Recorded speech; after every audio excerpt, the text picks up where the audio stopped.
자, 오늘 이제 9월 20일입니다. 오늘 이제 뉴욕 매치가 드디어 이제 승리를 거두면서 이 가을 야구 진출을 확정 지었는데요. 이제 지구 우승 경쟁, 아직까지 애틀랜타와의 이 3연전이 남아있기는 하지만 어쨌든 또 일단 가을 야구는 확보한 그런 상황이 됐습니다. 네, 6년 만에 포스트 시즌 진출을 확정짓긴 했습니다만 사실 포스트 시즌 진출, 와일드카드까지야 이미 확정적인 상황이었고 이제 애틀랜타와의 맞대결, 사실 여기서 지구 우승을 확정짓는 게 좀 더 중요한 상황인데, 그런 의미에서 오늘 슈어저가 복귀해서 호투를 펼쳐주고 이제 통산 200승도 달성하고, 이 경기력 자체가 이 매치팬으로서는 상당히 만족스러웠었습니다. 그렇습니다. 오늘 이제 미러키와의 경기였죠. 이제 선발로 나서서 슈어저 선수 6이닝 동안 무실점, 삼진 9개 잡아내면서 퍼펙트 피칭 정말 선보여줬습니다. 그렇죠. 실책, 안타, 사사구 하나도 없었고, 사실 투구수 자체도 68구밖에 되지 않았습니다만 역시 부상 복귀 첫 번째 경기인 만큼, 그리고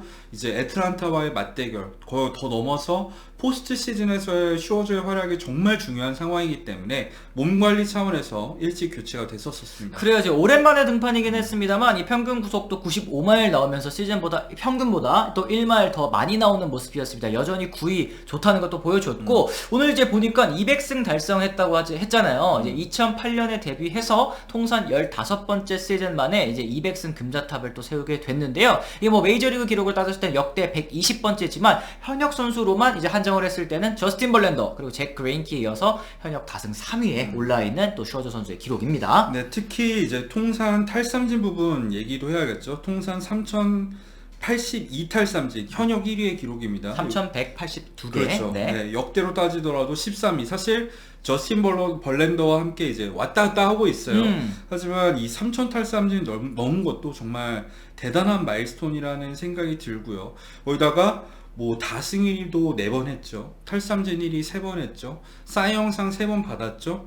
슈어저도 이 현역 최고의 투수 중 한 명이라는 걸 이런 누적 기록을 통해서 확인할 수 있습니다. 그렇습니다. 이제 2019년에 이제 워싱턴의 창단 첫 월드 시리즈 우승했을 때 또 주역이기도 했고, 이런 그렇죠. 걸 또 여러 가지로 또 살펴봤을 때 명예의 전장 첫 턴 입성이 거의 유력한 리빙 레전드라고 볼 수 있겠습니다. 그렇죠. 더 대단한 거는 사실 만으로 38살이라는 나이도 불구하고 올 시즌을 앞두고 FA였었는데 네. 매치랑 3년에 1억 3천만 달러. 야.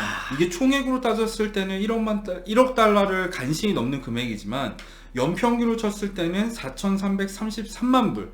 그러니까 연평균 금액은 메이저리그 역대 최다 금액입니다. 맞습니다. 그만큼 아직까지도 건재하다, 이 가치가 뛰어나다라는 걸 또 보여주는 게 아닐까 싶은데요. 만 38살, 나이로 인한 잔부상 올 시즌에도 여러 차례 있긴 했습니다만 여전히 건재한 모습을 또 보여주고 있는 슈어저 선수의 모습이네요. 네, 앞서 말씀드렸듯이 매치가 승리를 거두면서 이제 포스트 시즌 진출을 확정 지었는데 슈어저의 성적도 한번 살펴보죠. 시즌 정확하게 10승을 채우게 됐었고요. 133.3이닝으로 130이닝도 돌파를 했고 평균 자책점도 2.15까지 낮출 수 있었습니다. 그래요. 이제 사실은 이 매치가 94승 55패 남은 시즌 일정에 관계없이 이제 와일드카드 3위 자리 확보했다 말씀드렸죠. 이게 2016년 이후 첫 포스트 시즌 진출이라고 볼 수 있을 텐데, 역시 사실 올 시즌 성적을 거둘 수 있었던 데에는 이제 스티브 코엔 구단주가 들어오고 나서 이 공격적인 투자가 드디어 이제 결실을 본다라고 이제 말씀드릴 수 있을까요? 어때요? 그렇죠. 일단 올 시즌 가장 많은 돈을 쓰는 팀이 원래는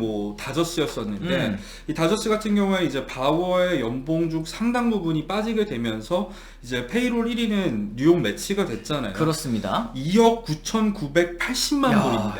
약 4,200억이라고 하는데요. 우리나라 그냥 돈으로 3억 달러라고 보면 되고, 그랬을 때는 4,200억. 정말 어마어마한 돈을 지금 때려받고 있는 매치입니다. 그래요. 말씀하신 것처럼 이제 2위로 내려앉은 이제 다저스, 지난해까지는 1위였습니다. 2억 6,720만 달러를 쓰는데 원래대로라면 사실 개막 시점에는 다저스가 1위였거든요. 아까 말씀하신 것처럼 바우어 선수의 연봉 3,200만 달러 중에 징계로 인해서 이제 380만 달러만 주면 되는 그런 상황이 됐기 때문에 이제 2위가 또 됐다, 이런 얘기를 또 드릴 수 있겠네요. 그렇죠. 일단 올 시즌에 사치세를 내는 팀들이 그래도 많이 늘었습니다. 필라델피아 필리스 같은 경우에도 최초로 이제 사치세를 부담하게 됐었고, 샌디고 파드리스도 과감한 투자를 하면서 매치까지 총 6팀이 이제 사치세를 지불하고 있는 상황인데, 사치세 액수로 쳐도 당연한 얘기지만 매치가 가장 많습니다. 그래요. 뭐 여기 이제 추가적으로 양키스, 보스턴까지 하면 이제 총 6개 구단인 건데요. 이 중에 이 6개 구단이 사치세 지출하는 게 역대 최다 타이 기록이고, 사실 6개 구단 중에 보스턴을 제외한 5개 구단이 포스트 시즌을 눈앞에 두고 있다. 뭐 확정을 이미 지었거나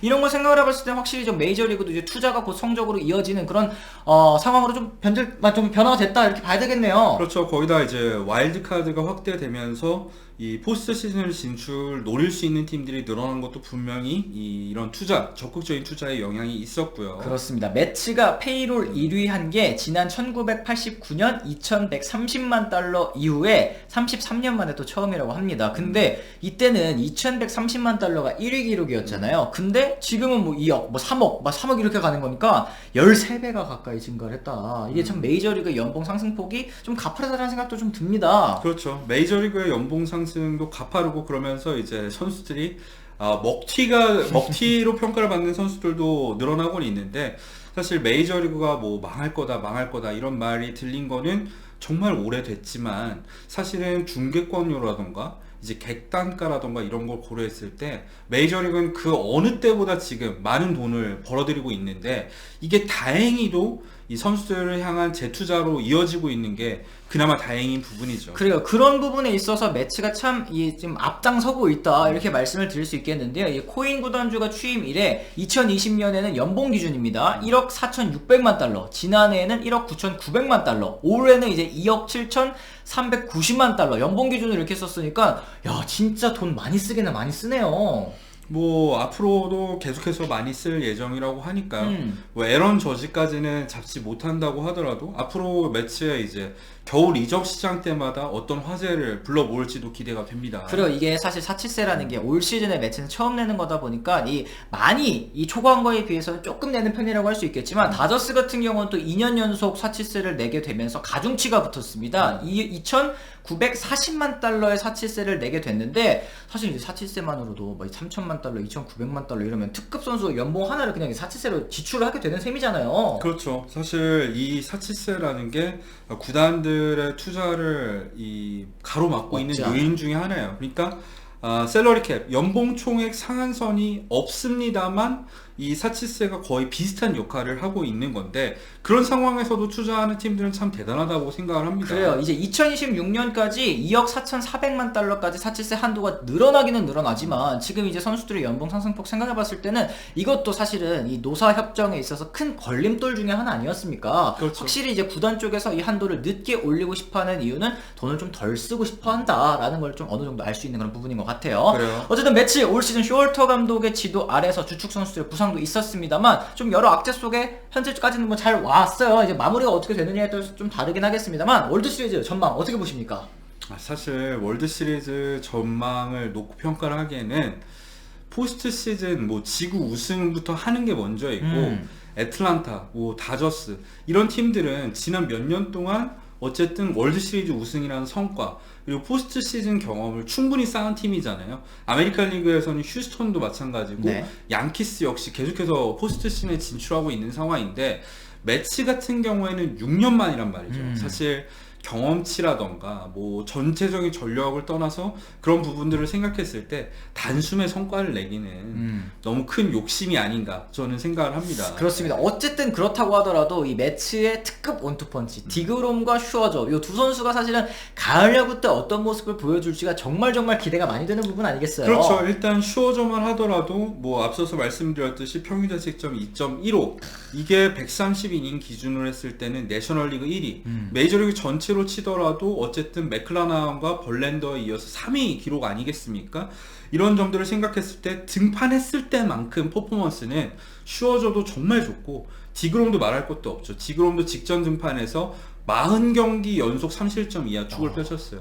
이 두 선수가 얼마나 포스트 시즌에 활약하는지에 따라서 매치도 뭐 앞서 말씀드렸던 불안한 요소들이 있긴 합니다만 기적을 불러일으킬 수도 있는 전력이긴 합니다. 그렇습니다. 이제 1986년도 이후로 아직까지 월드시리즈 경험이 없는 뉴욕 매치인데, 과연 올 시즌 이 대규모 투자에 힘입어서 월드시리즈 우승까지 이뤄낼 수 있을지 내심속으로 조금 기대합니까? 한 몇 퍼센트 정도? 기대 어. 한 10%? 10%? 네, 10% 아, 그래도 이 정도. 기준, 네. 이 현우 기자님의 평소 기준을 생각하면 이것도 좀 많이 기대를 하고 있는 것 같기는 한데, 어쨌든 매치의 또 앞으로의 또 순항을 한번 기대를 해보도록 하겠습니다. 자, 이렇게 해서 저희가 오늘은 이 뉴욕 매치와 슈워저 선수에 대한 이야기를 한번 나눠봤고요. 저희는 또 내일 또 다른 컨텐츠로 다시 돌아오도록 하겠습니다. 지금 저희가 준비한 컨텐츠는 여기까지입니다. 지금까지 시청해주신 분들 모두 감사합니다. 고맙습니다.